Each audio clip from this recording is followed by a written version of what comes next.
एक कविता मैं आपको सुनाना चाहता हूं। अब अंत हो तो दूसरे तरीके से हो, साहित्यिक तरीके से हो, जैसा होना चाहिए। हास्य की खूब बढ़िया बातें हुई, श्रृंगार की बातें हुई, एक रस छूट गया है जो मैं। बिल्कुल दादा, स्वागत, आदेश है। बिल्कुल बिल्कुल। अरे तालियां बजाकर आप सब निवेदन करें दादा से। वाह, ये इसमें कविता जैसा कहीं कुछ मिल जाए तो वो आपकी समझदारी है, नहीं तो वर्णनात्मक शैली में ये मेरी कविता है। कुछ देखिए कविता के तत्व मिल जाए तो अच्छी बात है। एक सच्ची घटना प्रयागराज की। एक बाप के दो बेटे, दोनों अफसर। देखिए इस कविता को जेब में रख के ले जाइएगा, इसलिए सुना रहा हूं। ये मिशन की कविता है और इसमें थोड़ा सा उठिए नहीं, बस 4 मिनट में सुनाता हूं, सुनिएगा।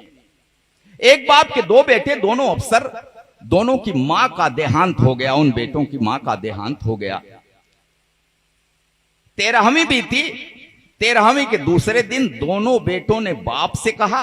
तब बाप ने जो उत्तर दिया, बाप के मुंह से जो शब्द निकले, जो बातें निकली, मैं वो आपको सुना रहा हूं। एक बार ताली बजा करके बस शांति बनाइएगा।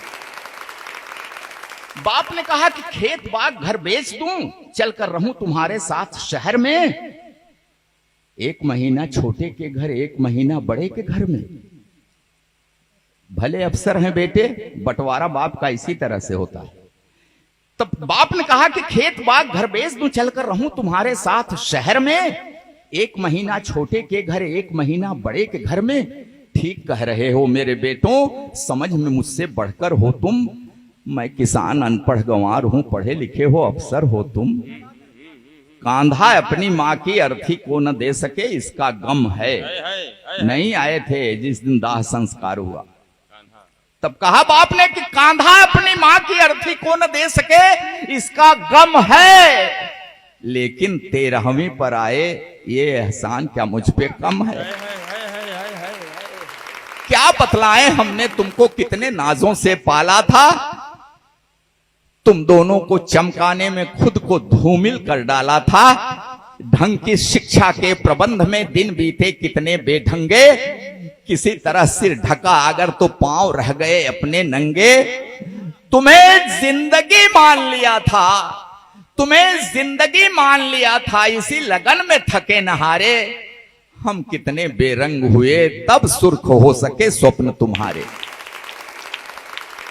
स्वयं बेसुरे हुए तुम्हारे जीवन के संगीत की खातिर। कदम कदम पर हमें हारना पड़ा तुम्हारी जीत की खातिर। जीत मिली तो क्या बतलाएं, कितनी फूल गई थी छाती। लेकिन किस्मत ऐसी निकली, हार गए हम जीती बाजी। 3 महीने तक मां तड़पी, तड़प तड़प कर देखी रास्ता। मगर न आए उसके बेटे, एक व्यस्त दूजा भी व्यस्त था। पूरी काया कान थी उसकी, हर आहट को आंक रही थी। आंखों की बेचैनी पल पल दरवाजे को झांक रही थी। बीमारी उसका क्या करती, जीने की दृढ़ता थी गहरी। लेकिन अपने पन की टूटन शायद झेल न पाई ठठरी। मां करती रह गई प्रतीक्षा अपने बेटों के आने की। बेटे करते रहे प्रतीक्षा मां के प्राण निकल जाने की। अंतिम सांसों तक ममता की परछाई आंखों में देखा। पत्थर दिल वाले बेटों को पथराई आंखों में देखा। उम्मीदों की ढली दोपहर, एक कसैली सांझ हो गई। 2 बेटों की महतारी अंत समय में बांझ हो गई। उम्मीदों की ढली दोपहर, एक कसैली सांझ हो गई। 2 बेटों की महतारी अंत समय में बांझ हो गई। कभी स्वार्थी सगा न होगा, कितनी भी ऊंचाई छू ले। माँ को भूले, बाप को भूले, बाप की तुम संपत्ति न भूले। जो भी पास है बेच के दे दूं, गांव छोड़ दूं, शहर चलूं मैं। कहां से अब विश्वास हो लाऊं, शहर चलूं और हाथ मलूं मैं।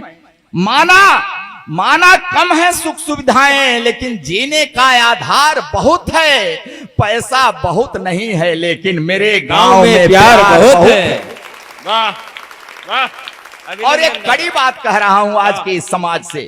कहा बाप ने कि तुम दोनों इंग्लिश माध्यम के स्कूलों में पढ़े हुए हो। पछतावा हो रहा है उस बाप को, कितना कष्ट करके इंग्लिश माध्यम के स्कूलों में पढ़ाया। तब कह रहा है कि तुम दोनों इंग्लिश माध्यम के स्कूलों में पढ़े हुए हो, अंग्रेजी में बचपन बीता, अंग्रेजी में बड़े हुए हो, तो तुम जो यह व्यवहार किए हो ये ताज्जुब की बात नहीं है। तुम जो यह बर्ताव किए हो ये ताज्जुब की बात नहीं है, क्योंकि अंग्रेजी की किसी किताब में श्रवण कुमार का पाठ नहीं है। जिंदाबाद, अभिनंदन अभिनंदन। कि तुम जो यह बर्ताव किए हो ये ताज्जुब की बात नहीं है, क्योंकि अंग्रेजी की किसी किताब में श्रवण कुमार का पाठ नहीं है। रास्ता देख रहे अशकों का आशीर्वाद भी ले न सके तुम, मेरे लायक बेटों माँ को अंजलि भर जल दे न सके तुम। देखो इसका नाम है कल्लू। वहीं एक नौजवान गांव का पड़ोस का खड़ा हुआ है, तब इशारा किया बाप ने कि देखो इसका नाम है कल्लू, हमें खिलाकर फिर कुछ खाया, 3 महीने साथ रहा, ये कब सोया मैं जान न पाया। बेटा वह जो बुझते मन में जीवन की एक आस जगाए, बेटा वह कपते हाथों की जो बढ़कर लाठी बन जाए। तुम दोनों इतिहास रचे हो तो मैं भी नया इतिहास रचूंगा। खेत बाग घर जो भी पास है सब कल्लू के नाम लिखूंगा। बहुत अच्छे, वाह वाह। और मैं ऐसे ही नहीं सुना रहा हूं, 25 बीघा कला जमीन लिख दिया। ये सच्ची घटना है, अखबार में निकली तब मैंने लिख दिया उस बाप ने। कहा कि खेत बाग घर जो भी पास है सब कल्लू के नाम लिखूंगा। अब न मुझे परवाह कि मुझको स्वर्ग नरक या मोक्ष मिलेगा, मैं कल्लू को हक देता हूं, यही मुखाग्नि मुझे अब देगा। मैं कल्लू।